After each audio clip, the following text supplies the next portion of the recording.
பரிசுத்த வேத புத்தகத்திலிருந்து ஒரு பகுதியை நாம் வாசிக்க கேட்போம். രാജാക്കന്മാരുടെ ഒന്നാം പുസ്തകം 19-ാം അധ്യായം അതിൻ്റെ ഒരു വാക്യം മാത്രം വായിക്കുന്നുള്ളൂ. അതിൻ്റെ മുമ്പും പിന്നുമുള്ള വാക്യങ്ങൾ ഞാൻ പ്രസംഗിക്കുമ്പോൾ പറഞ്ഞു പോയിക്കൊള്ളാം. 10-ാമത്തെ വാക്യം. 1 ராஜாக்களின் புத்தகம் அதிகாரம் 19 ஒரே ஒரு வசனத்தை மட்டும் நான் வாசிக்க போகிறோம். அதற்கு முன்னாலேயும் அதற்கு பின்னாலேயும் உள்ள வரக்கூடிய விஷயங்களை என்னுடைய செய்தியிலே நான் உங்களுக்கு கொடுப்பேன். ഈ അനുഗ്രഹീത വാക്യം വായിച്ചിട്ട് 19-ാം അധ്യായം 8-ാമത്തെ വാക്യം. 8. அப்பொழுது அவன் எழுந்திருந்து புசித்து குடித்து அந்த போஜனத்தின் பலத்தினால் 40 நாள் இரவு பகல் ஓரேப் என்னும் தேவனுடைய பர்வதம் மட்டும் நடந்து போனான். ഈ അനുഗ്രഹീത സമയത്തിനായി ഞാൻ ദൈവത്തെ സ്തുതിക്കുന്നു. ஆசீர்வதிக்கப்பட்டதான இந்த நேரத்திற்காக ஆண்டவருக்கு நான் நன்றி சொல்கிறேன். സഭയ്ക്ക് വേണ്ടി എന്നെ ക്ഷണിച്ച കർത്താവിൻ്റെ വലിയ ദാസൻ പോൾ ഇമ്മാനുവൽ ബ്രദറിനോടുള്ള എൻ്റെ നന്ദിയും സ്നേഹവും ഞാൻ അറിയിക്കുന്നു. என்னை அழைத்ததான அன்பு சகோதரர் பால் இம்மானுவேல் அவர்களுக்கும் என்னுடைய நன்றியை நான் தெரிவிக்கிறேன். കർത്താവിൽ പ്രസിദ്ധനായ ഒരു ദൈവദാസനാണ്. ஆண்டவராலே மிக அதிகமாய் பயன்படுத்தப்படுகிற ஒரு தேவ மனிதன். കർത്താവിൽ പ്രസിദ്ധൻ എന്നുള്ള വാക്ക് ബൈബിൾ വാക്കാണ്. கர்த்தருக்குள் பிரசித்தி பெற்ற என்கிற அந்த வார்த்தை என்பது வேத புத்தகத்திலே சொல்லப்பட்டிருக்கிறதான ஒரு வார்த்தை. തമിഴ്നാട്ടിൽ മാത്രമല്ല എല്ലാ സ്ഥലങ്ങളിലുമുള്ള ദൈവദാസന്മാരുടെ ഇടയിൽ താൻ പ്രസിദ്ധനാണ്. தமிழகத்தில் மட்டுமல்ல, தமிழகத்துக்கு வெளியேயும் பல இடங்களிலே தேவனுடைய பிள்ளைகள் மத்தியிலே அறியப்படுகின்றதான பிரசித்தி பெற்ற ஒரு ஊழியக்காரராக அவர் இருக்கிறார். വചനത്തിൽ നേടിയിട്ടുള്ള അറിവ് അനേകം പേർക്ക് പകർന്നു കൊടുക്കുവാൻ തുടർന്ന് ദൈവം സഹായിക്കട്ടെ. அவர் பெற்றிருக்கிறதான வேத அறிவை இன்னும் பல இடங்களுக்கு அவர் கொண்டு போவதற்கு ஆண்டவர் அவருக்கு உதவி செய்யட்டும். വളരെ മനോഹരമായി ട്രാൻസ്ലേറ്റ് ചെയ്യുന്ന പ്രിയ സാമുവേൽ ബ്രദറിനുള്ള നന്ദിയും ഞാനിപ്പോൾ പറയുന്നു.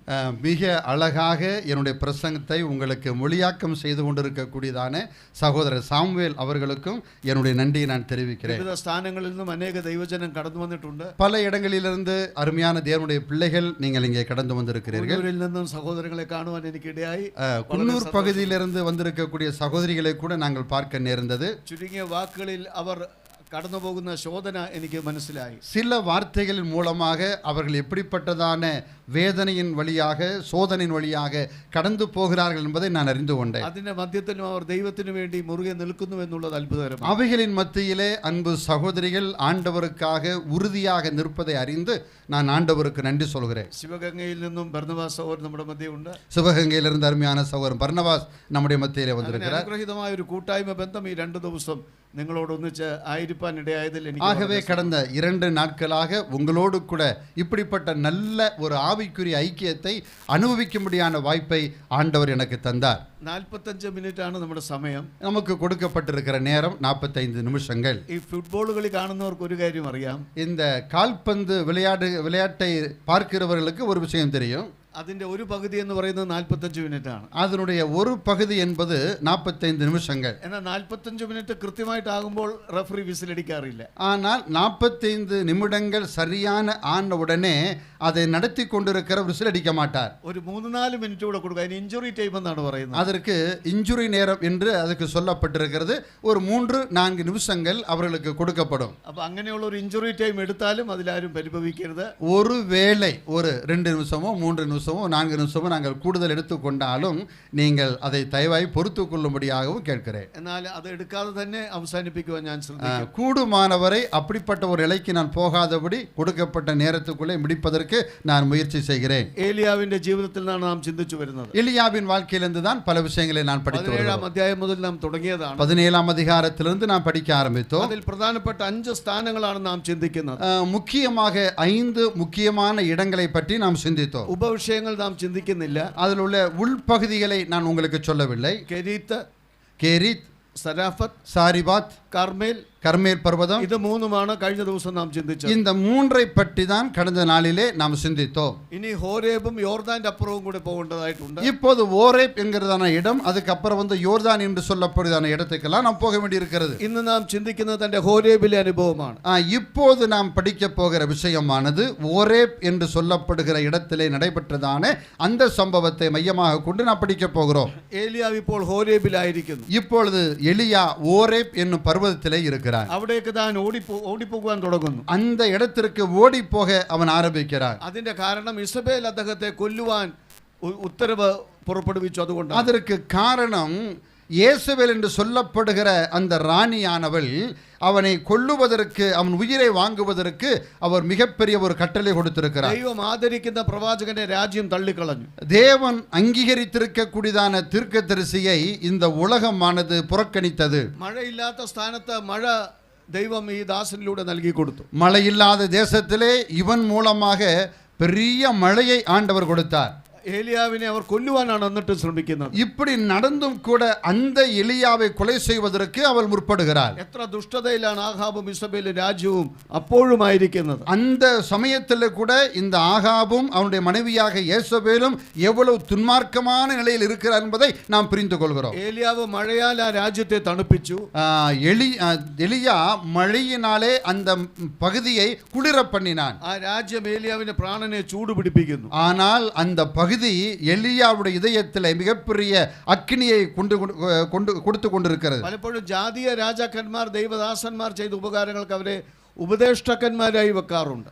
பொதுவாக புறஜாதிகள் கர்த்தருடைய தீர்க்கதரிசிகளை தங்களுடைய போதகர்களாக உபதேசிகளாக வைப்பார்களாம். നമുക്കറിയാം ഫറവോൻ യോസേഫിനെ ഉപദേഷ്ടാവായിട്ട് വെച്ചു. நமக்கு தெரியும் பார்வோன் என்று சொல்லப்படுகிற ஒரு அரசன் யோசேப்பை தன்னுடைய மந்திரியாக வைத்துக் கொண்டான். നെബൂഖദ്നേസർ ദാനിയേലിനെ ഉപദേഷ്ടാവായിട്ട് വെച്ചു. அதே போல நேபுகாத்து நேச்சார் என்று சொல்லப்படுகிற ஒரு அரசன் தானியேலை தனக்கு மந்திரியாக வைத்திருந்தான். ആ ബുദ്ധി പോലും സ്വന്തം ജനമായ ഇസ്രായേലിന്റെ രാജാവിനില്ലാതെ அந்த சிந்தை கூட தம்முடைய சொந்த ஜனமாகிய இஸ்ரவேல் மக்கள் மத்தியிலே இல்லாமல் இருக்கிறது. ഏലിയാവിനെ ഇസ്രായേൽ ഉപദേഷ്ടായി വെക്കുന്നതിന് പകരം எலியாவை தங்களுடைய மந்திரியாக வைப்பதற்கு பதிலாக അവനെ കൊല്ലുവാനുള്ള ഭീഷണിയാണ് അവിടെ.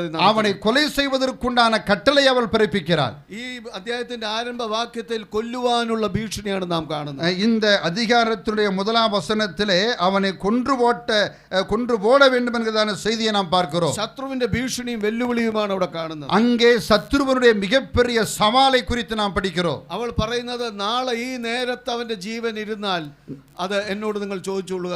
நாளை இந்த நேரத்திலே அவனுடைய பிராணனுக்கு நான் செய்யாதே போனால் என்று நாம் பார்க்கிறோம். നമുക്ക് നേരെയും അനേകർ ഭീഷണികൾ ഉയർത്തും. நமக்கு நேராகவும் அநேகர் இந்த மாதிரி பயமுறுத்தக்கூடிய வார்த்தைகளை சொல்லுவார்கள். ഇത് പറയുവാൻ ഇസബേൽ ആരാണ്? இந்த வார்த்தையை சொல்லுவதற்கு இந்த യേசபேல் யார்?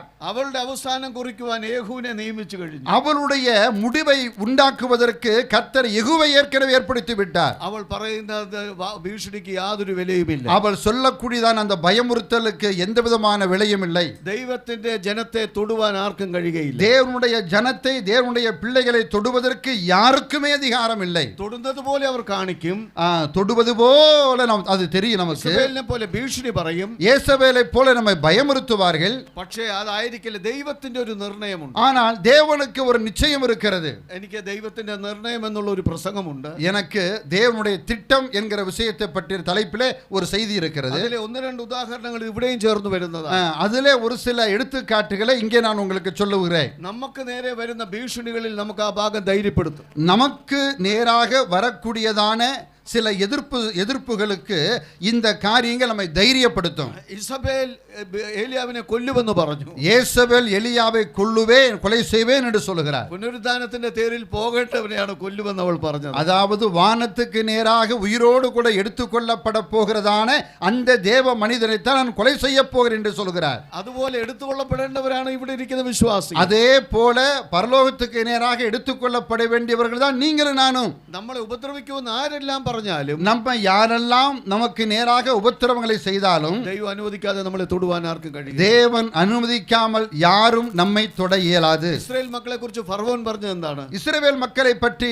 பார்வோன் சொன்னதான வார்த்தைகள் என்ன? പിന്തുടരും, പിടിക്കും, കൊല്ലും. நான் அவர்களை பின்தொடர்வேன், அவர்களை பிடிப்பேன், அவர்களை கொன்று குவிப்பேன் என்றார். എന്നിട്ട് ആരാണ് അവിടെ കൊല്ലപ്പെട്ടത്? ஆனா அங்கே நம்ம யார் அங்கே கொன்று குவிக்கப்பட்டது? ഫറവോൻ ചെങ്കടലിൽ കൊല്ലപ്പെട്ടു. அந்த பார்வோன் செங்கடலிலே அவன் அமிழ்ந்து போனான். വീണ്ടെടുക്കപ്പെട്ട ദൈവജനം கடல் തുറന്ന് അതിലൂടെ അപ്പുറത്ത് പോയി. ஆனால் மீட்டெடுக்கப்பட்டதான இஸ்ரவேல் ஜனம் செங்கடலை தாண்டி அவர்கள் ஜீவனோடு கூட போகிறார்கள். ഇസബേൽ പരാജയപ്പെട്ടു, ദൈവത്തിന്റെ നിർണയം അവിടെ വിജയിച്ചു. அங்கே இஸ்ரவேல் தோற்கடிக்கப்பட்டது, தேவனுடைய மக்கள் அங்கே பார்வோன் தோற்கடிக்கப்பட்டான், இஸ்ரவேல் மக்கள் அங்கே வெற்றியை கொண்டாடினார்கள். ഫറവോൻ പരാജയപ്പെട്ടു, ദൈവത്തിന്റെ നിർണയം അവിടെ വിജയിച്ചു. பார்வோன் அங்கே தோற்கடிக்கப்பட்டான், தேவனுடைய பிள்ளைகள் அங்கே வெற்றி சிறந்தார்கள். ഉൽപ്പത്തി പുസ്തകത്തിൽ ഏശാവ് യാക്കോബിനോട് എന്താ പറഞ്ഞത്? ஆதியாகம புஸ்தகத்திலே ஏசா யாக்கோபை பார்த்து என்ன சொல்கிறான்? എന്റെ അപ്പന്റെ നിര്യാണ കാലം അടുത്തു വന്നു, നിന്നെ ഞാൻ കൊല്ലുമെന്ന്. என்னுடைய தகப்பனுக்கு செய்ய வேண்டிய இறுதி காரியங்களை செஞ்சு முடிச்சிட்டு நிச்சயமாய் நான் உன்னை கொலை செய்வேன். ആ യാക്കോബ് മരിച്ചോ? ஆனா அந்த சமயத்துல ஏசாவு அதுபோல கொல்லாൻ സാധിച്ചില്ല. ஏசாவாலே யாக்கோபை கொல்ல முடிந்ததா? முடியவில்லை. കാരണം യാക്കോബിനെ കുറിച്ച് ദൈവത്തിന്റെ നിർണയമുണ്ട്. யாக்கோபை பற்றினதான தேவனுக்கு ஒரு மிகப்பெரிய ஒரு திட்டம் இருந்தது. അവൻ ദൈവത്തിന്റെ പ്രഭുവായിട്ട് ഉയർന്നു. அவன் தேவனுடைய பிரபுவாக இருக்கிறான். இஸ்ரவேலாയിട്ട് மாறி. அவன் இஸ்ரவேலாக மாறினான். இன்னும் ആ ശക്തി அளக்குவாൻ ആർക്കും കഴിയില്ല. இன்றைக்கும் அந்த சக்தியை, அந்த கூட்டத்தை அழிப்பதற்கு உலகத்தில் எந்த சக்திக்கும் முடியவில்லை. ഞാൻ അവിടെ കൊണ്ട് ആ ഭാഗം അവസാനിപ്പിക്കട്ടെ. நான் அதோடு கூட அங்கே நிறுத்துகிறேன். இஸ்ரவேலின் ഭീഷണിയാണ് നമ്മുടെ വിഷയം. நமக்கு இயேசுவினுடைய பயமுறுத்துதல் நம்முடைய கருப்பொருளாக இருக்கிறது. പ്രിയ സഹോദരി സഹോദരന്മാരെ, என்னை கவனித்துக் கொண்டிருக்கக்கூடிய அன்பு சகோதர சகோதரிகளே, ദൈവദാസന്മാരെ, அருமையான தேவ ஊழியர்களே, ദൈവത്തിന് എന്നെ കുറിച്ച് നിങ്ങളെ കുറിച്ച് ഒരു നിർണയമുണ്ടെങ്കിൽ, உங்களை பற்றி என்னை பற்றி தேவனுக்கு ஒரு திட்டம் இருக்குமேயானால் ഭീഷണിയുടെ വഴിക്ക് പോകും. அந்த பயமுறுத்தலாகவே போய் கொண்டிருக்கும். നമ്മളെ തൊടുവാൻ ദൈവം ആരെയും நம்மை தொடுவதற்கு ஆண்டவர் யாரையும் அனுமதிக்க மாட்டார். അഥവാ ദൈവം അനുവദിച്ചാൽ അതിന്റെ പ്രതിവിധിയും ദൈവം നോക്കിക്കൊള്ളും. ஒருவேளை அனுமதித்தால் அதற்குண்டான பிரதிபலனையும் ஆண்டவர் கொடுப்பார். ഏലിയാവ് ഇവിടെ ഓടുന്നതാണ് കാണുന്നത്. இங்கே எலியா ஓடுகிறதை நாம் பார்க்கிறோம். അനേകർ തെറ്റിദ്ധരിച്ചിട്ടുള്ള ഒരു ഭാഗമാണ് இது അനേകർ தவறாக புரிந்து கொண்டிருக்கக்கூடியதான ஒரு பாகமாக இருக்கிறது. മരണത്തെ ഭയന്നല്ല ഓടിയത്. அவர் மரணத்துக்கு பயந்து எலியா ஓடவில்லை. അങ്ങനെ തോന്നും, അങ്ങനെ പറയുന്നത് കൊണ്ടും തെറ്റൊന്നുമില്ല. அப்படி சொல்லுவதனாலே அது தவறு ஒன்றுமில்லை. ഭീരുവായതിനുമല്ല ഓടിയത്. ഭീരുവായതിനാൽ அவன் பயந்ததினாலே அல்ல அவர் ஓடி போவது. രക്ഷയ്ക്കെങ്കിൽ എവിടേക്കെങ്കിലും ഓടിപ്പോകാമായിരുന്നു. ரட்சிக்கப்பட வேண்டுமானால், அது காப்பாற்றப்பட வேண்டுமானால் வேறு எங்கேயாவது ஓடி இருக்கலாம். അവൻ ഓടിയ സ്ഥലം നോക്കുക. அவன் ஓடின இடத்தை അതാണ് ശ്രദ്ധിക്കേണ്ട സ്ഥലം. அதுதான் கவனிக்கப்பட வேண்டிய விஷயம். ഹോരേബിലേക്ക് ഓടി. ஓரேப் என்று சொல்லப்படுகிற பர்வதத்துக்கு நேராக ஓடினார். എവിടെങ്കിലും ഓടി രക്ഷപ്പെടാനല്ല ഇസബേൽ പറഞ്ഞത് കേട്ടിട്ട് ഓടിപ്പോയതല്ല. യേസബേൽ சொன்னதான வார்த்தைகளை கேட்டு எங்கேயாவது போய் ஓடி ஒளித்துக் கொள்வோம் என்று நினைக்கவில்லை. അങ്ങനെ നമുക്ക് തോന്നും, அப்படி நமக்கு தெரியும். അല്ലല്ല, നിർണയത്തോടു കൂടെയാണ് ഓടുന്നത്. இல்லை இல்லை, அவன் திட்டத்தோட ஓடுகிறார். ഹോരേബിലേക്ക് ഓടി. அவன் ஓரேப் என்கிற பர்வதத்துக்கு நேராக ചില ஓடுகிறார். ആത്മീയ പാഠങ്ങൾ അവിടെയുണ്ട്. அங்கே சில ஆவிக்குரிய சத்தியங்கள் இருக்கிறது. നമുക്കറിയാം ഏലിയാവിന്റെ നമ്മുടെ പുതിയ നിയമസഭ സ്വഭാവം എല്ലാ തലങ്ങളിലുമുണ്ട്. புதிய ஏற்பாட்டினுடைய அந்த சத்தியமானது பல எல்லா இடங்களிலும் இருக்கிறது. ഇവിടെ ഒരു പാഠമുണ്ട്. இங்க ஒரு பாடம் இருக்கிறது. ഒരു ഭക്തനും അവനിൽ തന്നെ ശക്തനല്ല. எந்த ஒரு விசுவாசியும் தன்னில் தானே பலவான் அல்ல. ഏലിയാവായാലും മോശയായാലും അവനിൽ തന്നെ ശക്തനല്ല. எலியாவாக இருக்கட்டும், மோசையாக இருக்கட்டும், அவர்கள் தண்ணி தாங்களே அவர்கள் பலனாளிகள் அல்ல. അബ്രഹാം ആയാലും ദാനിയേൽ ആയാലും അവനിൽ തന്നെ ശക്തനല്ല. அது ஆபிரகாமா இருந்தாலும் சரி, தானியேலாக இருந்தாலும் சரி, அவர்கள் தங்களில் தாங்களே பலவான்கள் அல்ல. നമ്മളിൽ ശക്തനായാൽ, நாம் തന്നെ நாம் பலவான்களாக இருப்போமானால் ശക്തരല്ല. நாம் உண்மையிலேயே பலசாலிகள் அல்ல, ബലഹീനരാണ്. நாம் எல்லாரும் பலவீனர்கள். പക്ഷെ ആരാണ് ശക്തനാകുന്നത്? ஆனால் இந்த பலவீனர்களாகிய நம்மை யார் சக்தி பலப்படுத்துவது? സർവശക്തൻ നമ്മെ ശക്തീകരിക്കുമ്പോൾ ശക്തീകരിക്കപ്പെടുന്നവനാണ്. சர்வ வல்லமையுள்ள தேவன் நம்மை பலப்படுத்துகிற போது நாம் பலனடைகிறோம். അതാണ് പൗലോസ് പറഞ്ഞത്. அதைத்தான் பவுல் சொல்லுகிறார். എന്നെ ശക്തനാക്കുന്നവൻ മുഖാന്തരം ഞാൻ സകലത്തിനും മതിയാകും. என்னை பலப்படுத்துகிற கிறிஸ்துவினாலே எல்லாவற்றையும் நான் செய்வேன். നമ്മളെ ദൈവം ബലപ്പെടുത്തുമ്പോൾ, நம்மை தேவன் பலப்படுத்துகிற போது, നമ്മെ ശക്തീകരിക്കുമ്പോൾ, தேவன் நம்மை பலப்படுத்துகிற போது, ആ ശക്തി അവർണ്ണനീയമാണ്. அது வர்ணிக்க முடியாது, அது அளவிட முடியாதது. ദൈവത്തിൽ നിന്ന് പ്രാപിക്കുന്ന ശക്തി അത് ലഭിക്കുന്നത് വരെ, தேவனுடைய வல்லமையை பெறுகிற வரைக்கும் എല്ലാ മനുഷ്യരും നമ്മളെല്ലാം സാധാരണ മനുഷ്യർ. நாம் எல்லாரும் சாதாரணமான மனிதர்களே. പ്രവാചകന്മാർ, പിതാക്കന്മാർ, അപ്പോസ്തലന്മാർ അവർ സാധാരണ മനുഷ്യർ. அது முற்பிதாக்களாயாலும் தீர்க்கதரிசிகளாயாலும் மற்ற அப்போஸ்தலரானாலும் எல்லாருமே சாதாரணமான மனிதர்கள். അതുകൊണ്ടാണ് പൗലോസ് പറഞ്ഞത് ഞങ്ങളുടെ പ്രാപ്തി ദൈവത്തിന്റെ ദാനമാണ്. நாங்கள் பெற்றிருப்பது தேவனுடைய ஈவா என்று சொல்கிறார். ഞങ്ങളുടെ ശക്തി ഞങ്ങളുടേതല്ല, ദൈവത്തിന്റെ ദാനം. எங்களுக்கு இருக்கக்கூடிய பலன் என்று சொல்வது அது எங்களுக்குரியதல்ல, தேவன் எங்களுக்கு கொடுத்தது. ഏത് ബലഹീന വിശ്വാസിക്കും ഇത് ഏറ്റു പറയാൻ, எந்த ஒரு பலவீனமான விசுவாசிக்கும் இது அறிக்கை செய்ய முடியும். അബ്ബാ പിതാവേ എന്ന് വിളിക്കുവാൻ മാത്രം ചുണ്ടനക്കുവാൻ കഴിയുന്ന ഒരു ബലഹീന വിശ്വാസിക്കും அப்பா பிதாவே என்று அழைக்கக்கூடியதான அதிகாரம் பெற்ற ஒரு எளிய விசுவாசியில் അവനിൽ വ്യാപരിക്കുന്ന ദൈവശക്തിയാണ്. அவனுக்குள்ளே வியாபித்திருப்பது நிறைந்திருப்பது தேவனுடைய வல்லமை. ഏലിയാവ് ഓടുന്നു. எலியா அங்கே ஓடுகிறான். ബേർശേബയിൽ ദാസനെ ആക്കി அவன் அங்கே பெயர்செபாவிலே தன்னுடைய ஊழியக்காரனை வைக்கிறான். തനിയെ സഞ്ചരിച്ചു. அங்கே தனியாக போகிறான். അത് ദൈവിക ചിന്തകളുടെ ഏകാഗ്രതയ്ക്ക് വേണ്ടിയിട്ടാണ്. அது தேவனோடு உள்ளதான அந்த தொடர்பிலே தனிமையாக இருக்க வேண்டும் என்பதற்காக. ഏത് സാഹചര്യത്തിൽ തന്റെ മനസ്സിൽ ദൈവിക ചിന്തകളായിരുന്നു. எந்த சூழ்நிலையிலும் அவனுடைய மனசுக்குள்ளே தேவனை பற்றினதான சிந்தனையே நிறைந்திருந்தது. 19-ാം അധ്യായത്തിന്റെ 4 മുതൽ 8 വരെയുള്ള വാക്യങ്ങളിൽ നമ്മളെ വളരെ ചിന്തിപ്പിക്കുന്ന ഒരു പ്രസ്താവനയുണ്ട്. 19-ஆம் அதிகாரத்திலே 4-5 வசனங்களை வாசிக்கிற போது மிகவும் கவனிக்கப்பட வேண்டிய சில விஷயம் அங்கே இருக்கிறது. അവിടെ വെച്ച് ഏലിയാവ് മരിക്കുവാൻ ആഗ്രഹിച്ചു. அங்கே வைத்து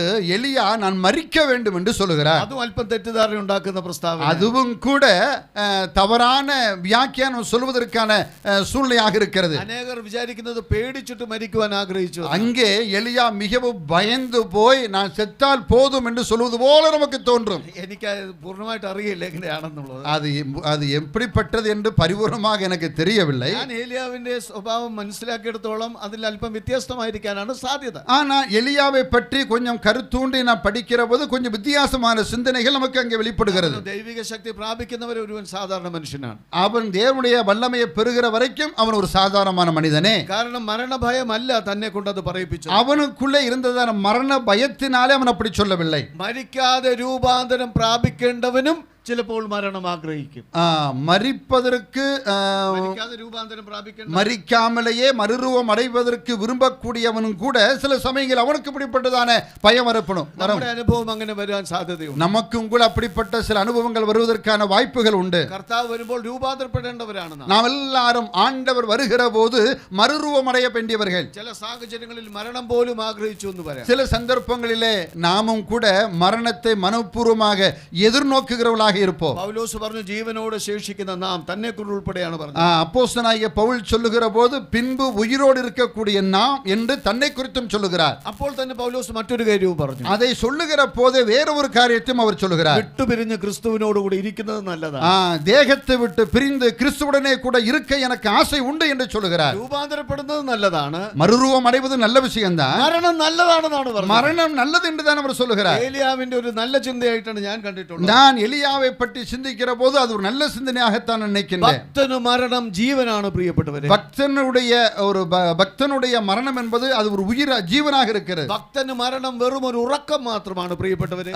ஒரு விசுவாசியை பொறுத்த மட்டில் ஒரு பரிசுத்தவனுடைய மரணம் என்பது ஒரு சாதாரணமான நித்திரையாகத்தான் இருக்கிறது. பக்தனு மரணம் ஆசாத்தியமான. பக்தனுடைய மரணம் என்பது ஒரு இளைப்பாறுகின்ற ஒன்றாக இருக்கிறது. மரணத்திന്റെ വാതിൽ തുറക്കപ്പെടുന്ന നിമിഷം നാം കാണുന്ന നമ്മുടെ പ്രിയപ്പെട്ട കർത്താവിനെ. மரணம் என்கிறதான அந்த வாசலை கடக்கின்ற போது நாம் பார்க்கக்கூடிய நபர் நம்முடைய ஆண்டவராக இருப்பார். ഞാൻ സ്തെഫാനോസിനെ കുറിച്ച് പ്രസംഗിക്കാണ്ട് കഴിഞ്ഞ ആഴ്ചയും ചെമ്പൂർ എന്ന് പറയുന്ന സഭയിൽ അതാണ് പ്രസംഗിച്ചത്. கடந்த நாட்களில் செம்பூலா என்று சொல்லப்படுகிற இடத்திலே ஸ்தேவானுடைய மரணத்தை பற்றி நான் பேசிக் கொண்டிருந்தேன். ஸ்தேஃபானோസിനെ கல்லெறிഞ്ഞு வேதனைப்படுന്ന நிமிஷத்தில் ஸ்தேவானை அவர்கள் கல்லாலே எரிந்து கொலை செய்யக்கூடியதான அந்த நேரத்திலே தான் ആ കല്ലിലെ കല്ല് നോക്കിയത്. அந்த தனக்கு நேராக வந்து கொண்டிருக்கக்கூடிய கற்களை அவன் பார்க்கவில்லை. கோபமுள்ள முகத்தை அல்ல தான் നോക്കിയത്. கோபத்தோடு அவர் மீது இருக்கக்கூடிய அந்த மக்களை அவன் பார்க்கவில்லை. அவர் பல்லு கடிച്ചു എന്നാണ് പറയുന്നത്. அவர்கள் பற்களை நரநரவென்று கடித்தால் என்று வாசிக்கிறோம். பல்லுகடி நரகத்திலே அனுபவമാണ്. இந்த நரகத்தில தான் அங்கே பற்கடிப்பு உண்டாயிருக்கும் என்று சொல்லப்பட்டிருக்கிறது. அவர் ஒரு ரிஹர்சல் செய்യാണ് பல்லுகடி. அவர்கள் எல்லாரும் நரகத்துக்கு போவதற்கே இங்கே அவர்கள் பயிற்சி எடுக்கிறார்கள். தான் அதொன்னும் கண்டில்ல. அதெல்லாம் அவன் பார்க்கவில்லை. தான் சொர்க்கத்திலேக்கு நோக்கி அவன் வானத்துக்கு நேராக கண்களை ஏறெடுத்து பார்த்தான். மகிமையோட வலது பாகத்தில் நிற்கிறார். அங்கே பிதாவானவருடைய வலது வருஷத்திலே இயேசு கிறிஸ்துவானம் நிற்கிறதை அவன் கண்டான். தன்னுடைய பக்தன் வேதனைப்படும்போது தேவனுடைய மனிதர்கள் அங்கே வேதனைப்படுகிற போது இருக்கிற இருப்பிடத்தில் இருந்து எழுந்தேற்று நிற்கிற தெய்வம் தான் இருக்கக்கூடிய இடத்திலிருந்து எழுந்து நிற்கக்கூடிய ஒரு தெய்வத்தை தான் நீங்களும் நானும் ஆராதிக்கிறோம். നിങ്ങൾക്ക് വിശ്വസിക്കാൻ മനസ്സുണ്ടെങ്കിൽ വിശ്വസിക്കുക. நீங்கள் அதை நம்ப முடியுமானால் நம்புங்கள். ഞാനും നിങ്ങളും വേദനപ്പെടുന്ന നിമിഷത്തിൽ நீங்கள் நான் வேதனைப்படுகிற போது മഹിമാസനത്തിൽ ഇരിക്കാതെ എവിടുന്ന് എഴുന്നേറ്റ് നിൽക്കുന്ന ദൈവം, மகிமையின் சிங்காசனத்தில் வீற்றிருக்கக்கூடிய நம்முடைய ஆண்டவர் அங்கிருந்து அவர் எழுந்து நிற்கக்கூடியவராய் இருக்கிறார். ഒരിക്കൽ അവിടെ നിന്ന് താഴോട്ട് വരും. அவர் ஒரு நாள் அந்த இடத்திலிருந்து பூமிக்கு வருவார். നാം ഇവിടെ നിന്ന് മുകളിലോട്ട് ചെല്ലും. நாம் இங்கே இருந்து அவருக்கு எதிர் கொண்டு போக மேலே போவோம். അന്ന് നമ്മുടെ സകല വേദനകളും அன்றைக்கு நம்முடைய சகல வேதனைகளும் மாறும். നാം വേദനപ്പെടുമ്പോൾ മരണത്തിന്റെ വാതിൽ തുറക്കുമ്പോൾ നാം കാണുന്നത് കർത്താവിന്റെ മുഖമാണ്. நாம் வேதனைப்படுகிற போது அந்த மரணத்தின் வாசல் நாம் பார்ப்பது நம்முடைய ஆண்டவரைத்தான். ഏലിയാവിനും അത് നിശ്ചയം തന്നെയാണ്. எலியாவுக்கும் அந்த நிச்சயம் இருந்தது. പിന്നെ എന്താണ് താൻ മരണം ആഗ്രഹിച്ചിൽ ഇത്ര തെറ്റായിട്ട് പറയുന്നത്? ஏன் அவனுடைய மரிக்க வேண்டும் என்று சொன்னதான விஷயத்தை பற்றி மக்கள் தவறாக போதிக்கிறார்கள்? പൗലോസും പറഞ്ഞു വിട്ടുപിരിയുന്നതാണ് നല്ലത്. அப்போஸ்தலனாகிய பவுல் சொல்கிறான் தேகத்தை விட்டு பிரிகிற எனக்கு ஆசை என்று சொல்கிறாரே. ഒരു ഭക്തന്റെ പ്രത്യേക അനുഭവമാണ്. அதெல்லாமே ஒரு பரிசுத்தமானுடைய முக்கியமான ஒரு எதிர்பார்ப்பாக இருக்கிறது. അത് ആ വിധത്തിലാണ് നാം മനസ്സിലാക്കേണ്ടത്. அந்த நிலையிலே நாம் அதை புரிந்து கொள்ள வேண்டும். എന്നാൽ എന്താണ് ഇവിടെ ഏലിയാവ് അർത്ഥമാക്കുന്നത്? இங்கே எலியா எதை அவன் நமக்கு சொல்ல விரும்புகிறான்? ഇസബേൽ അവനെ കൊല്ലുമെന്ന് പറഞ്ഞു. യേസബേൽ அவனை கொலை செய்வதற்காக அவள் கட்டளை பிறப்பித்திருக்கிறாள். അവൻ പറയുന്നതിന്റെ അർത്ഥം, அவன் சொல்லக்கூடியதான பொருள், മരിക്കുന്നുവെങ്കിൽ ഞാൻ ദൈവത്തിന്റെ കയ്യാൽ മരിക്കട്ടെ. நான் மரிப்பேனானால் தேவனுடைய கரத்தினாலே நான் மரிப்பேன். ഇസബേൽ എന്നെ കൊല്ലരുത്. യേസബേൽ என்னை ஒருபோதும் கொலை செய்ய ഇസബേലിന്റെ കയ്യാൽ ഞാൻ കൊല്ലപ്പെടരുത്. യേശുവിന്റെ കൈകളിனாலே நான் மடியக்கூடாது. അത് അവന് നാണക്കേടാണ്. அது அவனுக்கு மிகப்பெரிய ஒரு வெட்கக்கேடு. ഞാൻ മരിക്കാൻ തയ്യാറാണ്, ദൈവം എന്നെ കൊന്നുകൊള്ളട്ടെ. நான் மரிப்பதற்கு ஆயத்தமாய் இருக்கிறேன், அதற்கு தெய்வம் என்னை எடுத்துக் கொள்ளட்டும். അതുകൊണ്ടാണ് താൻ ഓടിയത്. ஆகவே தான் அவன் அங்கிருந்து ஓடுகிறான். മരിക്കുന്നതിൽ തനിക്ക് വിഷമമൊന്നുമില്ല. மரிப்பதற்கு அவன் பயப்படவில்லை. ആര് തന്നെ കൊല്ലുമെന്നുള്ളതാണ് തന്റെ. யார் தன்னை கொலை செய்ய போவது? പാപിനിയായ ഇസബേലിനെ കൊല്ലരുത്. பாவியான യേശുவோட கரங்களினாலே தான் சாவதை அவன் விரும்பவில்லை. പാപിയായ ആഹാബിനെ കൊല്ലരുത്. பாவியான ஆகாப் ஒருபோதும் என்னை அடக்க கூடாது. മരിക്കാനാണ് എന്റെ വിധിയെങ്കിൽ, എന്റെ അനുഭവമെങ്കിൽ, நான் மரிக்க வேண்டும் என்பது தேவனுடைய சித்தமாய் இருக்குமானால் നീ എന്നെ കൊല്ലൂ, ஆண்டவரை நீர் என்னை எடுத்துக்கொள்ளும். അങ്ങനെയാണ് ഓടുന്നത്. அப்படித்தான் அவன் ஓடுகிறான். ആ വിധത്തിലാണ് നാം അത് കാണുന്നത്. அந்த கண்ணோட்டத்திலே நாம் இந்த விஷயத்தை நாம் பார்க்க வேண்டும். എന്നിട്ട് ഓടിയത് എങ്ങോട്ടാണ്? அடுத்து ஓடினது எந்த பகுதியை நோக்கி ஓடுகிறான்? ആ മരുഭൂമിയിലേക്ക് ഓടി. அவன் வனாந்தரத்துக்கு நேராக ஓடினான். മരുഭൂമിക്ക് ഒരു പ്രത്യേകതയുണ്ട്. அந்த வனாந்தரத்துக்கு ஒரு சிறப்பம்சம் இருக்கிறது. ഇസ്രായേൽ മക്കൾ കനാൻ ദേശത്തേക്ക് വരുവാൻ ചുറ്റി നടന്ന മരുഭൂമിയാണ്. அதெல்லாமே இஸ்ரவேல் மக்கள் கானானுக்கு வருகிற போது சுற்றி நடந்து வந்ததான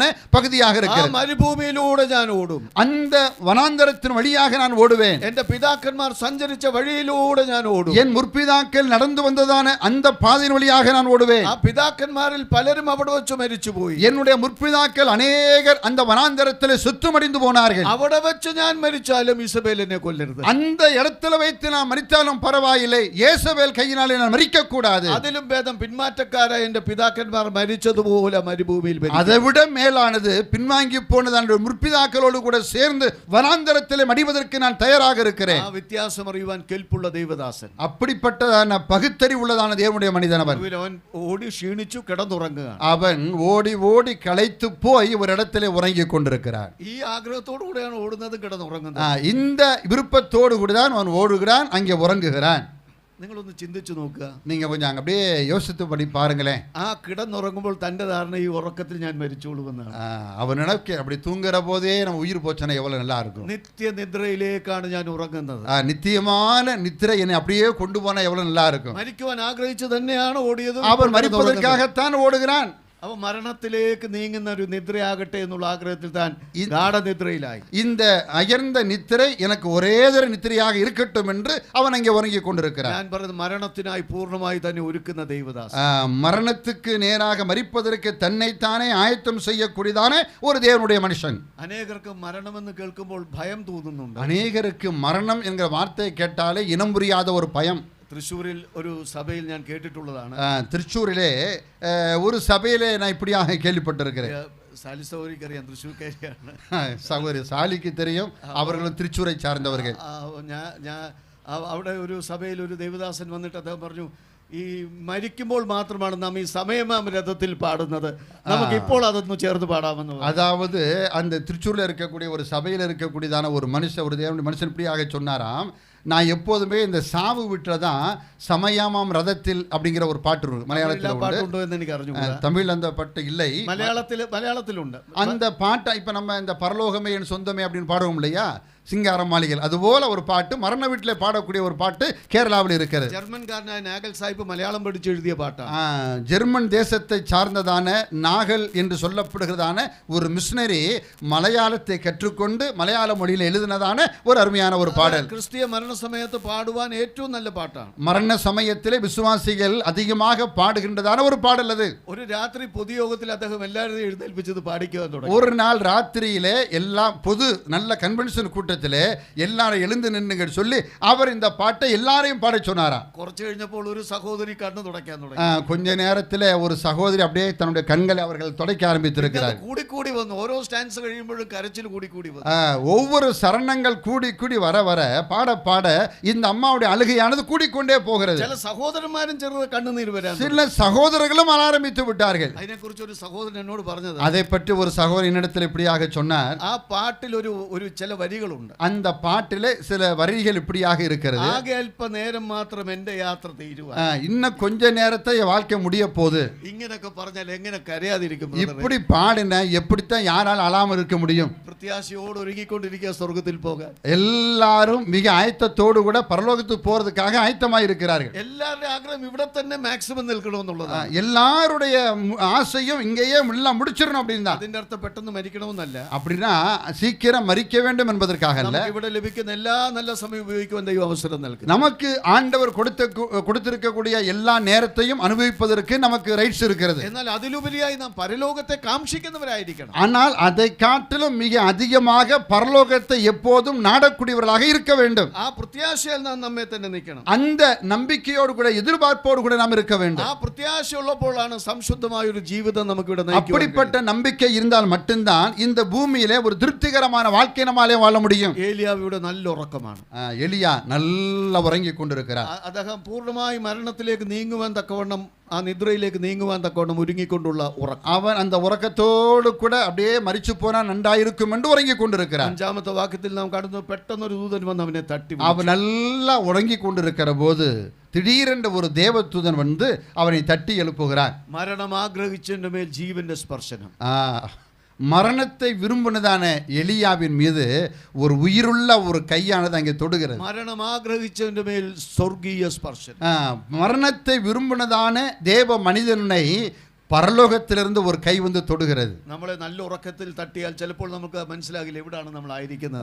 நாம் நன்றாக உறங்கிக் கொண்டிருக்கிற போது யாராவது திடீரென்று நம்மை தட்டுவார்களேனால் திடீர்னு அப்படியே ஆச்சரியமாய் எழுந்து நம்ம எங்க உட்கார்ந்திருக்கோம் எங்க படுத்திருக்கிறோம் என்று ஆச்சரியமாய் நாம் பார்ப்போம். ഏലിയാവ് മരിക്കുവാൻ പൂർണ്ണമായി ആഗ്രഹിച്ചിട്ടാണ് ഈ ഉറക്കം. மரிப்பதற்காக முழுவதுமாய் மரணத்தை எதிர்பார்த்ததுனா அவன் உறங்கிக் கொண்டிருக்கிறான். അപ്പോൾ തന്നെ തട്ടി താൻ ഉണർന്നപ്പോൾ அவனை ஒரு கரம் வந்து தட்டி எழுப்பிய போது ഒരുപക്ഷെ താൻ വിചാരിച്ച താൻ ഇപ്പോൾ സ്വർഗ്ഗത്തിലാണോ എന്നായിരിക്കും. ஒருவேளை அவன் நாம ஒருவேளை தப்பித்தவர் இப்ப பரலோகத்துக்கு வந்துட்டோமோ என்று நினைத்திருப்பான். അദ്ദേഹം ചുറ്റും നോക്കിയപ്പോൾ അല്ല താൻ ഉറങ്ങിയ സ്ഥലത്ത് തന്നെയാണ്. அவன் அப்படியே சுத்தி சுத்தி பார்க்கறான். இல்ல இல்ல நம்ம பூமியில தான் இருக்கிறோம். കണ്ണു തുറന്നപ്പോൾ താൻ എവിടെയാണെന്നാണ് താൻ ആദ്യം ചിന്തിച്ചത്. கண்ணை திறந்து பார்க்கிற போது நாம் எங்கே இருக்கிறோம் என்கிறதான ஒரு தேடல் அவனுக்கு வந்தது. ദൂതൻ തട്ടി വിളിച്ചു. தூதன் அவனை தட்டி எழுப்பினான். ഏലിയാവ് ഉണർന്നു. எலியா கண் விழித்தான். ഏലിയാവ് ഉറങ്ങുന്ന സമയം, எலியா தூங்குகிறதான அந்த நேரம் സ്വർഗ്ഗം എന്താണ് ചെയ്തത്? பரலோகம் என்ன செய்தது? അവനുമേൽ കനലിന്മേൽ അപ്പമൊരുക്കുകയായിരുന്നു. அங்கே தூங்கிக் கொண்டிருக்கிற அவனுக்காக நல்ல நெருப்பு மூட்டி சூடா அங்க பரலோகம் அப்பத்தை ரெடியாக்கி അവൻ ആഹാരം ഒരുക്കുകയായിരുന്നു. அங்கே அவர் உணவை ஆயத்தம் செய்கிறார். തന്റെ പ്രിയനോ അവൻ ഉറക്കത്തിൽ കൊടുക്കുന്നു. தமக்கு பிரியமானவனுக்கு ஆண்டவர் நித்திரையை கொடுக்கிறாரா? ദൈവം അവന് വേണ്ടി വിശന്നിരിക്കുന്നവന് വേണ്ടി തന്റെ മകന് വേണ്ടി ആഹാരം ഒരുക്കി. பசியோடு கூட இருக்கக்கூடிய தன்னுடைய தாசனுக்காக ஆண்டவரே இங்கே அப்பத்தை ரெடியாக்கி கொண்டிருக்கிறார். സുവിശേഷങ്ങൾ യോഹന്നാൻ 21 അധ്യായത്തിലും അത് തന്നെയുണ്ട്. லூக்கா சுவிசேஷங்கள் 21 அதிகாரத்திலே கூட இதே ஒரு சம்பவத்தை நாம் இங்கே பார்க்க முடியும். യോഹന്നാൻ 21 അതുള്ളത്. யோவானின் சுவிசேஷம் 21 அதிகாரத்திலே இந்த சம்பவமானது இடம்பெற்றிருக்கிறது. പിന്മാറ്റം കഴിഞ്ഞ് ദൈവം കടലിൽ നിന്ന് ശിഷ്യന്മാരെ വിളിച്ചുകൊണ്ട് വന്നപ്പോൾ பின்வாங்கி போனதான சீசர்களை ஆண்டவர் மீண்டும் அழைத்துக் கொண்டு வருகிற போது അവർ കണ്ടത് കനലിൽ ചുട്ടപ്പമാണ്. அங்கே தணலிலே சுடப்பட்ட அப்பத்தை அவர்கள் கண்டார். കനലിൽ ചുട്ട മീനാണ് കണ്ടത്. அவங்க சூடா நல்ல பொரித்த மீன்களை அவர்கள் பார்க்கிறார். നമ്മുടെ ശുശ്രൂഷ നടക്കുന്നത് நம்முடைய ஊழியங்கள் நடப்பது. മറ്റുള്ളവരെല്ലാം അങ്ങോട്ടും ഇങ്ങോട്ടും കൊടുക്കുവാൻ ബാധ്യസ്ഥരാണ്. അത് നല്ല കാര്യമാണ്. மற்றவர்கள் பலர் நமக்கு அது செய்ய வேண்டியது நல்ல விஷயம்தான். പക്ഷെ അത് സ്വർഗീയ ഭണ്ഡാരത്തിന്റെ ശക്തി കൊണ്ടാണ്. அது பரலோகத்திலிருந்து வரக்கூடியதா, அந்த பண்டகசாலையிலிருந்து வரக்கூடியதா இருக்க வேண்டும். നാം ജീവിക്കുന്നത് പല മുഖാന്തരങ്ങളിലൂടെയാണ്. நாம் வாழ்வது பல முகாந்தரங்களின் வழியாக. പല മുഖാന്തരങ്ങളോട് നമുക്ക് നന്ദി ഉണ്ടായിരിക്കേണ്ടത്. பல முகாந்தரங்களின் முகாந்தரங்களுக்கு நாம் நன்றியுள்ளவர்களாக இருக்க வேண்டும். മഹത്വം ദൈവത്തിനാണ്. ஆனா மகிமை ஆண்டவருக்கு மட்டுமே போக வேண்டும். സ്വർഗീയ ഭണ്ഡാരത്തിന്റെ ശക്തി നമുക്ക് തിരിച്ചറിയുവാൻ കഴിയണം. பரலோகத்தினுடைய அந்த பண்டகசாலையை பகுத்தறியக்கூடிய அறிவு நமக்கு இருக்க வேண்டும். നമ്മുടെ പരിശ്രമത്തിൽ പെടാത്ത, நம்முடைய முயற்சியில வராத കരുതലാണ് നാം ദൈവത്തിൽ നിന്ന് അനുഭവിക്കുന്നത്. அப்படிப்பட்டதான ஒரு பாதுகாப்பை தான் தேவனிடமிருந்து நாம் பெற்று அனுபவிக்க வேண்டும். അധ്വാനത്തിന് അപ്പുറമാണ് ദൈവം നമ്മെ കരുതുന്നത്. நம்முடைய உழைப்புக்கு மேலே ஆண்டவர் நமக்காக அவர் ஆயத்தம் செய்கிறார். നാം ഉറങ്ങുമ്പോഴും കർത്താവ് നമുക്ക് വേണ്ടി ഉണർന്നിരിക്കുന്നു. நாம் தூங்குகிறதான நேரத்தில் கூட நமக்காக கிரியை செய்கிற ஒரு ஆண்டவர். ഇസ്രായേലിന്റെ പരിപാലകൻ ഉറങ്ങുകയില്ല, ഉറക്കം തൂങ്ങുകയും ഇല്ല. இஸ்ரவேலை காக்கிறவர் உறங்குகிறதும் இல்லை, மயங்குகிறதும் இல்லை. അവൻ കരുതുന്നവനാണ്. அவர் நம்மை பாதுகாக்கிறவர். അവൻ മുന്നമേ കരുതുന്നവനാണ്. அவர் நம்மை போஷிக்கிறவர். ഏലിയാവ് ഓടി തളർന്നു കിടന്നപ്പോൾ അവന് വേണ്ടി ആഹാരം ഒരുക്കുന്ന ദൈവം. எலியா அங்கே ஓடி களைத்து போய் தூங்குகிற போது அவனுக்காக ஆயத்தம் செய்யக்கூடிய, உணவு ஆயத்தம் செய்யக்கூடிய ஒரு ஆண்டவர். ഈ ദൈവം നമുക്ക് വേണ്ടി കരുതുന്നതാകയാൽ இந்த ஆண்டவர் நம்மை விசாரிக்கிறவரானபடியினால் നമ്മുടെ സകല ചിന്താകുലങ്ങളും അവന്റെ മേലിട്ട് കൊടുക്കും. நம்முடைய சகல பாரங்களையும் அவர் மீது வைத்து விடுவோம். കെരീത്തിൽ, கேரித்திலே, സരാഫത്തിൽ, சாரிபாத்திலே, മരുഭൂമിയിൽ, வனாந்தரத்திலே, സ്ഥലം ഏതായാലും, எந்த இடமாயிருந்தாலும், സാഹചര്യം എന്തായാലും, சூழ்நிலை எதுவாயிருந்தாலும் പരിപാലിക്കുന്ന കർത്താവ്, நம்மை பாதுகாக்கக்கூடிய ஒரு ஆண்டவர். ഒരർത്ഥത്തിൽ ക്രിസ്തീയ ജീവിതത്തിൽ പിന്മാറ്റം എന്നുള്ള വാക്ക് എങ്ങനെയോ വന്നിട്ടുണ്ട്. ஏதோ ஒரு சூழ்நிலையிலே பின்மாறுதல் என்ற ஒரு வார்த்தை வேத புத்தகத்திலே வந்திருக்கிறது. പണ്ട് ആരോ പറഞ്ഞു ഒരു ജോലി കിട്ടിയിട്ട് വേണം ലീവ് എടുത്ത് വീട്ടിലിരിക്കാനെന്ന്. யாரோ ஒருத்தர் சொன்னாங்களாம், எனக்கு வேலை கிடைச்சதுக்கு அப்புறம் தான் லீவ் எடுத்து வீட்டில் இருக்குன்னு சொன்னாங்களாம். புரியுதா உங்களுக்கு? ഞങ്ങളുടെ ഒരു യുവ സഹോദരൻ ഇങ്ങനെ പറഞ്ഞു, ஒரு வாலிப சகோதரர் இப்படியாக சொன்னார், ഒന്ന് രക്ഷിക്കപ്പെട്ട് സ്നാനപ്പെട്ടിട്ട് വേണം ഒന്ന് പിന്മാറ്റത്തിൽ പോകാൻ. ரட்சிக்கப்பட்டு ஞானஸ்தானம் எடுத்ததுக்கு அதுக்கப்புறம் தேவைன்னு நம்ம பின்வாங்கி போறதுக்கு. ഞാൻ ചോദിച്ചു അതെന്താ അങ്ങനെ പറഞ്ഞു? ஏன் அப்படி சொன்னாரு? അല്ല, പല പിന്മാറ്റക്കാരും നല്ല രസത്തിലാണ് ജീവിക്കുന്നത്.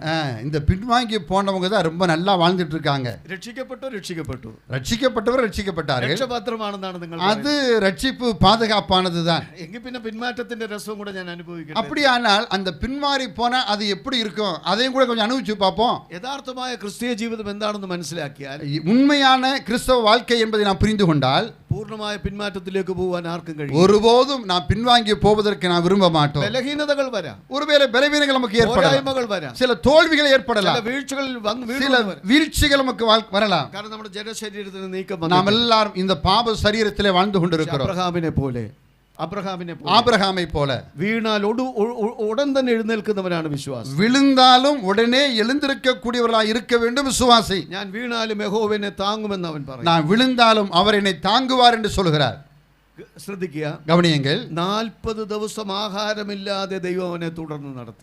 40 நாட்கள் ஆண்டவர் அவனை தொடர்ந்து பின்வருகிறார். ആ ഒരു നേരത്തെ ആഹാരം കൊടുത്തതിന് ശേഷം, ஒரு நேர உணவு கொடுத்ததற்கு பின்னாலே 40 ദിവസം ആഹാരമില്ലാതെ ദൈവം അവനെ നടത്തി. 40 நாட்கள் உணவின்றி அவனை நடத்தி கொண்டிருக்கிறார். ദൈവം നമ്മളെ ഒരു നേരം നടത്തിയാൽ, தேவன் ஒரு முறை நம்மை நடத்த ஆரம்பித்து விட்டால், അത് ദൈവമാണ് നടത്തുന്നതെങ്കിൽ, அது தேவன் தான் நம்மை நடத்துகிறதா இருந்தால், 40 അതിലപരിയോ ദിവസങ്ങൾ ദൈവം ആഹാരമില്ലാതെ നടത്തുവാൻ കഴിയും. 40 நாட்களோ அல்லது அதற்கு மேலேயோ நம்மை நடத்துவதற்கு நம்முடைய ஆண்டவராலே முடியும். അപ്പോൾ നമ്മൾ പറയും, அப்போது நாம சொல்லுவோம், ഈ ദൈവം ഞങ്ങളുടെ ദൈവമാകും. இந்த தேவன் நம்முடைய தேவன், അവൻ ഞങ്ങളെ ജീവപര്യന്തം, அவர் மரண பரியந்தம் நம்மை நடத்துவார். ഭൗതികവാദികൾ ഇത് ശ്രദ്ധിക്കണം. இந்த பூமிக்குரியவர்கள் இதை குறித்து சிந்திக்க வேண்டும். പ്രോസ്പെരിറ്റി മാത്രം പ്രസംഗിക്കുന്നവർ ഇത് ശ്രദ്ധിക്കണം. செழிப்பை மற்றும் உபதேசிக்கிறவர்கள் இதை சிந்திக்க வேண்டும். ദൈവത്തിൽ നിന്ന് എല്ലാ സമൃദ്ധിയും അനുഗ്രഹങ്ങളും മാത്രം ലഭിക്കുമെന്ന് വാദിക്കുന്നവരുണ്ട്. தேவனிடத்திலிருந்து மட்டுமே இந்த மாதிரி செழிப்பான ஆசீர்வாதங்கள் கிடைக்கும் என்று வாதிக்கிறவர்கள் சொல்லுகிறவர்கள் இருக்கிறார்கள். ദൈവം അത് നൽകാൻ പര്യാപ്തനാണ്, അതിൽ എനിക്ക് യാതൊരു വ്യത്യാസവും. தேவன் நம்மை ஆசீர்வதிப்பதற்கு, நம்முடைய வாழ்க்கையை செழிப்பாக்குவதற்கு அவர் போதுமானவர், அதில் எனக்கு எந்த விதமான சந்தேகம் இல்லை. ആഹാരത്തോടു കൂടെയും ദൈവം നടത്തും, ஆகாரத்தோடு கூட தேவன் நம்மை நடத்துவார். ആഹാരമില്ലാതെയും ദൈവം നടത്തും, உணவில்லாமலேயும் தேவன் நம்மை நடத்துவார். സമൃദ്ധിയോടുകൂടെ ദൈവം നടത്തും, பரிபூரணமான நிலையில் தேவன் தேவன் நம்மை நடத்துவார். ദാരിദ്ര്യത്തിലും ദൈവം നമ്മെ தரித்திரத்தின் வழியாகவும் தேவன் நம்மை நடத்துவார். വിശ്വസ്തനായിട്ട് പിൻപറ്റാവുന്നവനാണ് നമ്മുടെ കർത്താവ്. அப்படிப்பட்ட நிலையிலே விசுவாசித்து நம்புவதற்கு பின்பற்றுவதற்கு பாத்திரமாயிருப்பவர் தான் நீங்களும் நானும் ஆராதிக்கக்கூடிய நம்முடைய ஆண்டவர். നമ്മളെ 40 ദിവസം നടത്തുവാൻ, நம்மை 40 நாட்கள் நடத்துவதற்கு 40 ദിവസത്തിന് ആഹാരം അവന് നൽകണം ആവശ്യമില്ല. 40 நாட்களும் உணவு கொடுக்க வேண்டிய அவசியம் அவருக்கு தேவையில்லை. ചിലപ്പോൾ അങ്ങനെ നൽകിയെന്ന് വരും. ஒருவேளை அப்படி கொடுக்கவும் அவராலே முடியும். എന്നാൽ ഒരു നേരത്തെ ആഹാരം കൊണ്ട് അവനത് ചെയ്യുവാൻ, ஆனால் ஒரு நேர உணவினாலே 40 நாட்கள் நடத்துவதற்கு அவராலே முடியும். കാരണം ഇല്ലാത്തതിനെ ഉള്ളതിനെ പോലെ വിളിച്ചവനാണ് നമ്മുടെ കർത്താവ്. அதற்கு என்ன காரணம்? இல்லாய்மையிலிருந்து உருவாக்குகிறவர் நம்முடைய ஆண்டவர். വെളിച്ചത്തിന് സൂര്യന്റെ പ്രകാശം ആവശ്യമില്ലാത്തവനാണ് നമ്മുടെ കർത്താവ്. வெளிச்சத்திற்கு சூரியனுடைய ஒளி தேவையில்லாதவராய் இருக்கிறார் நம்முடைய ஆண்டவர். നമുക്കിപ്പോൾ വെളിച്ചത്തിന് സൂര്യന്റെ പ്രകാശം വേണം. நமக்கு வெளிச்சம் கிடைக்க வேண்டுமானால் சூரிய ஒளி நமக்கு தேவை. പുസ്തകത്തിൽ പറയുന്നത് ദൈവത്തിന് അതിന്റെ ആവശ്യമില്ല. ஆனா ஆண்டவருக்கு அந்த சூரிய ஒளி தேவையில்லை. സൂര്യന്റെയും ചന്ദ്രന്റെയും പ്രകാശം ആവശ്യമില്ല. சூரியனுடையோ சந்திரனுடைய ஒளியே அவருக்கு தேவையில்லை. ദൈവം താൻ തന്നെ വെളിച്ചമാണ്. அவரே ஒளியாக இருக்கிறார். ആ ദൈവത്തെയാണ് നാം രക്ഷിതാവായി அந்த സ്വീകരിച്ചിരിക്കുന്നത്. தெய்வத்தை தான் நீங்களும் நான் ரட்சகராக ஏற்றுக்கொள்கிறோம். ആ ദൈവമാണ് നമ്മുടെ ക്രിസ്തീയ ജീവിതത്തിൽ നടത്തുന്നത്. அந்த தெய்வம் தான் நம்மை நடத்தி கொண்டிருக்கிறார். അവനാണ് ഏലിയാവിന്റെ ദൈവം. அவர்தான் எலியாவின் தேவன். നമ്മുടെ ദൈവം, நம்முடைய தெய்வம் அவர்தான். അത് ഒന്നുമില്ലായ്മയിൽ സർവ്വവും ഉളവാക്കിയവൻ. ஒன்றுமில்லாய்மிருந்து எல்லாவற்றையும் உருவாக்குகிறவர் அவர். മുഖാന്തരത്തോടുകൂടെ നമ്മളെ പുലർത്തുവാൻ കഴിയും. காரணத்தோடு கூட நம்மை நடத்த முடியும். ഒരു മുഖാന്തരവും ഇല്ലാതെ காரணம் இல்லாமலேயே நம்மை நடத்த முடியும். അത് രണ്ടും സാധിക്കും. அதெல்லாம் அவராலே முடியும். 40 ദിവസം അദ്ദേഹം പിന്നെ നടന്നു. 40 நாட்கள் அவன் தொடர்ந்து ஓடிக்கொண்டிருக்கிறார். ഓർമ്മകൾ നോക്കുക, அந்த சிந்தனைகளை பாருங்கள். 40 ദിവസം ദേശം ഉറ്റുനോക്കിയ ആ 40 വർഷം ആ സന്ദർഭം തന്റെ മനസ്സിലേക്ക് വന്നു കാണും. அந்த 40 நாட்கள் 40 வருஷங்கள் இஸ்ரவேல் ஜனங்கள் அந்த வனாந்தரத்தின் வழியாக போனதை அவன் நினைத்து பார்த்திருந்திருப்பான். 40 വർഷത്തിൽ തന്റെ പിതാക്കന്മാർ മരുഭൂമി പ്രയാണം ചെയ്തു. அந்த 40 வருஷங்கள் முற்பிதாக்கள் அந்த வனாந்தரத்தின் வழியாக பயணம் செய்தார்கள். അവർ മന്നയുടെ ബലത്തിലാണ് ജീവിച്ചത്. அவர்கள் மன்னாவினுடைய பலத்தினாலே நடந்தார்கள். അത് സ്വർഗീയ ഭോജനമാണ്. அது வானத்திலிருந்து கொடுக்கப்பட்டதான உணவு. അതും ദൈവം തന്നെ നൽകിയത്. அது தேவன் கொடுத்த உணவு.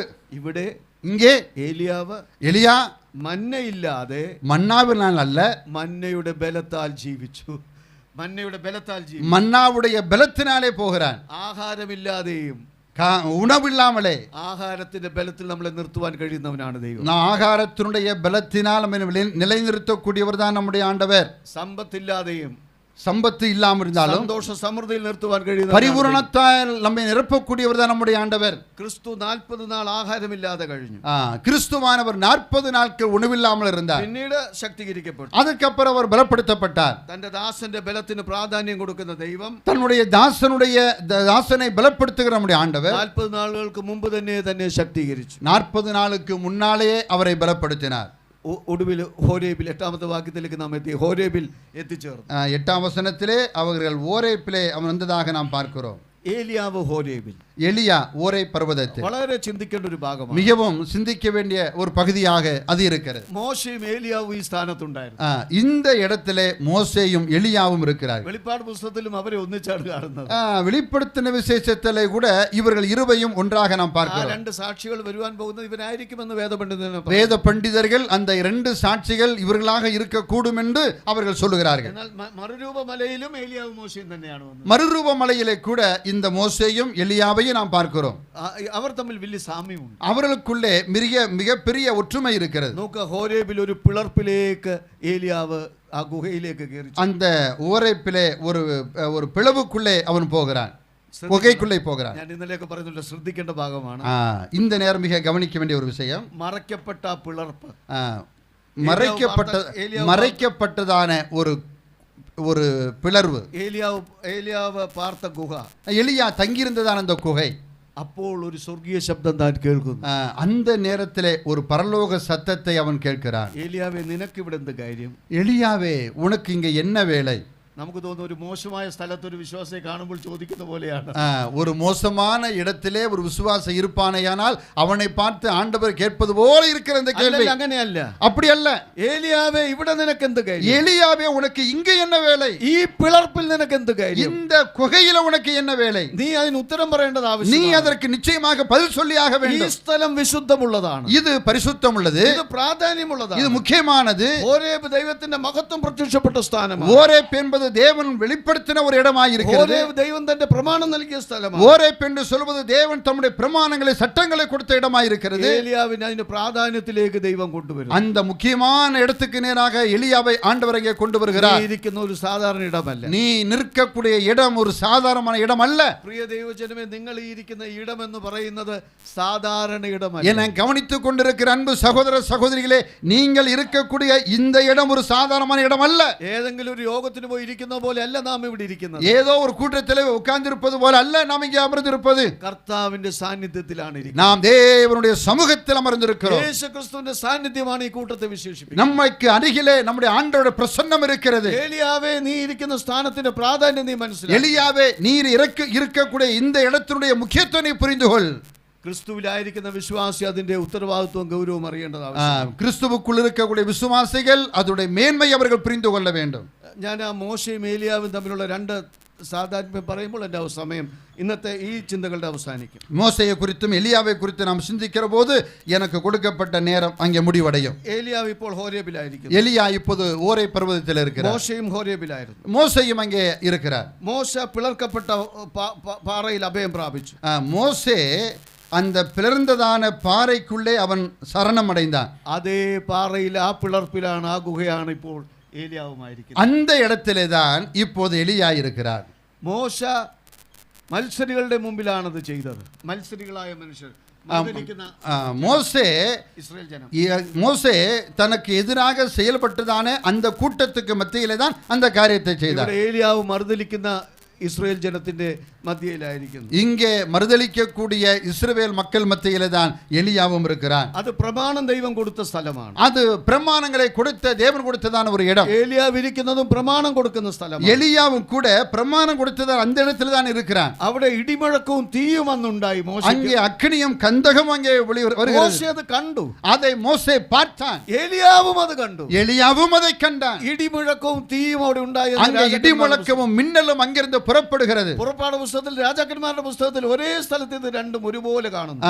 யாத்திரையாம் புஸ்தகத்திலையும் ராஜாக்களின் புஸ்தகத்திலையும் இந்த ரெண்டும் ஓரிடத்திலிருந்து உண்டாவதை நாம் பார்க்க முடியும். அது கண்டு பேடிச்சு மோசே முகம் மறைச்சு. அதை பார்த்த மோசே பயந்து தன் முகத்தை மறைத்துக் கொண்டான். ഏലിയാവ് ഇവിടെ മുഖം മറച്ചു. இங்க எலியாவும் தன் முகத்தை மறைத்துக் கொள்கிறார். 1 2 3 4 5 സാമ്യങ്ങളുണ്ട്. 5 ഒற்றுமை இருக்கிறது. എന്നാൽ ആറാമത്തേത് ശ്രദ്ധിക്കുക.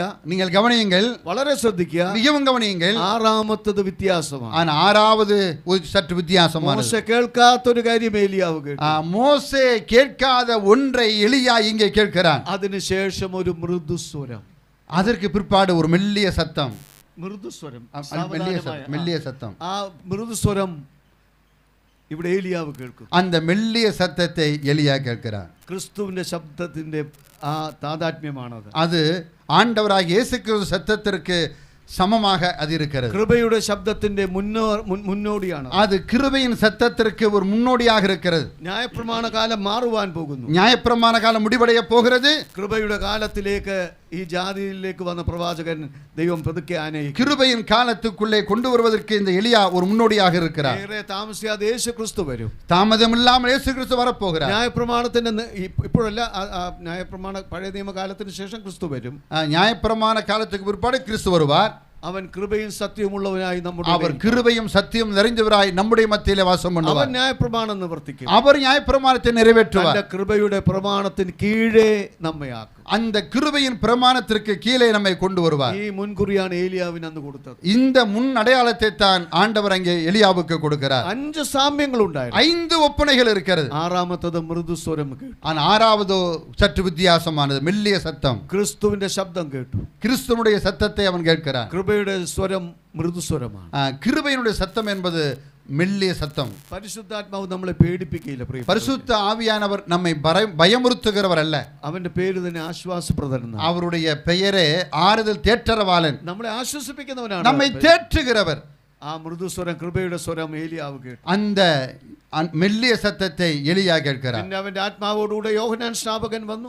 அவனுடைய ஆவியோடு கூட யோவான் ஸ்நாபகன் வருகிறார். ക്രിസ്തുവിനെ അവതരിപ്പിച്ചു. கிறிஸ்துவை வெளிப்படுத்துகிறார். സാക്ഷാൽ ദൈവപുത്രൻ ഈ ലോകത്തിലേക്ക് വന്നു. சரியான தேவனுடைய குமாரனை இங்கே வெளிப்படுத்துகிறதை நாம் பார்க்கிறோம். വാസ്തവത്തിൽ ഞാൻ ഇവിടെ അവസാനിപ്പിക്കട്ടെ. நான் இங்கே நிறைவு செய்கிறேன் ഈ ഭാഗം. இந்த பகுதியை മരിക്കുവാൻ ആഗ്രഹിച്ച ഏലിയാവ് சாவை விரும்பின எலியா പുതിയ ചുമതലകളാണ് ഏറ്റെടുക്കാൻ. ഇപ്പോൾ மிகப்பெரிய பொறுப்புகளை அவன் பெற்றுக்கொள்கிறான். ഒരു 5-6 ചുമതലകൾ ദൈവം അവിടെ വെച്ച് കൊടുക്കുന്നു. அங்கே நான் ஒரு 5-6 பொறுப்புகளை ஆண்டவர் எலியாவுக்கு கொடுக்கிறார். நாம் எல்லாம் மரிக்குவான் ചിലപ്പോൾ ആഗ്രഹിച്ചേക്കും. நாம் எல்லாரும் சில சமயத்தில் மரித்தா செத்தா போதும் நினைக்கிறவளாய் இருப்போம். വിഷമങ്ങളും പ്രയാസങ്ങളും ആയിരിക്കും അതിന്റെ മുമ്പ്. அதுக்கு பின்னாலே சில காரணங்கள் இருக்கக்கூடியும். അതും നല്ലതാണ്. அதுவும் நல்லதுதான். എന്നാൽ നാം ജീവനോട് ഇരുന്ന് ചില ചുമതലകൾ ചെയ്യുവാൻ ദൈവം ആഗ്രഹിക്കുന്നു. ஆனால் நாம் உயிரோடு இருந்து சில வேலைகளை செய்ய வேண்டும் என்று தேவன் விரும்புகிறார். ഏലിയാവേ നീ രൂപാന്തരം പ്രാപിക്കേണ്ടവനാണ്. எலியாவே நீ மறுரூபம் அடைய வேண்டும். അതിന് മുമ്പായിട്ട് നിനക്ക് ഞാൻ ചില ദൗത്യങ്ങൾ നൽകുന്നു. அதற்கு முன்பாக சில பொறுப்புகளை நான் உனக்கு கொடுக்கிறேன். നാം ദൈവം ഉദ്ദേശിച്ചിരിക്കുന്ന ചുമതലകൾ മനസ്സിലാക്കുക. தேவன் நம்மை குறித்ததாக கொடுத்திருக்கிறதான பொறுப்புகளை நாம் புரிந்து கொள்வோம். മരണം തൽക്കാലം മാറി നിൽക്കട്ടെ.